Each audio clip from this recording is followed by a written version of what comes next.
Hello, leaders. In today's video, we're going to be talking about the merits of the 360 review process. It is a very powerful tool for any leader, no matter where you are in your leadership journey, whether you're just starting off as a new first time leader, or perhaps you are now a middle level manager, or perhaps you're a seasoned executive.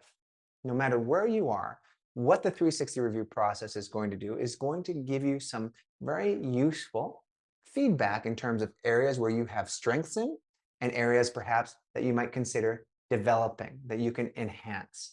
And what the 360 review process is, it's an anonymous, comprehensive feedback process from the people who you deal with regularly in the work environment, whether they're your supervisors or your managers or your leaders, whether they are your direct reports or whether they are your peers and your colleagues. And what essentially happens is that you identify a group of people in those three categories from whom you want to get some feedback from. You select 5 to 10. The more you choose, the more likely the information is going to be a little bit more anonymous because it'll reduce the chances of you figuring out who it is. So imagine that you choose one individual. Well, it's not really going to be that anonymous, is it? So you identify the group of people that from whom you feel you can get some anonymous feedback in those three levels. You send them a feedback form, and this is usually put out by an organization, let's say like McLean's, that has systems in place or programs in place that puts forth the 360 review. Your your colleagues receive the questionnaire, they fill it out, they send it back.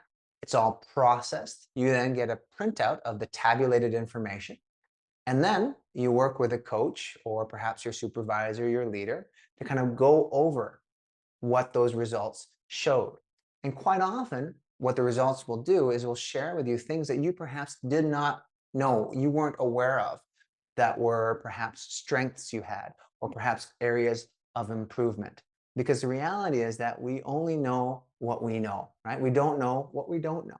And other people have perceptions of us or have views of us that we are completely unaware of.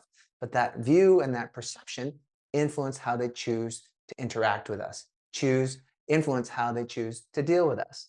And as leaders, as a major part of doing our job does involve influence, other people's perception is so important. And that's where the value of this 360 feedback process comes in.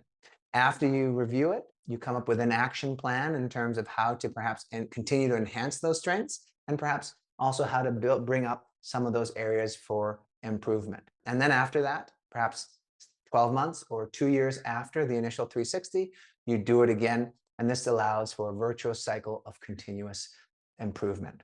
So this is just a very powerful tool to really kind of fill in what amounts to be your blind spots in terms of perhaps areas that you may not be aware that you may want to develop. And it's also affirmation of strengths that you have, so you might know or you might be reminded that you are doing a good job. Good luck. I encourage you to consider getting a 360 feedback for yourself, for your team, for your organization.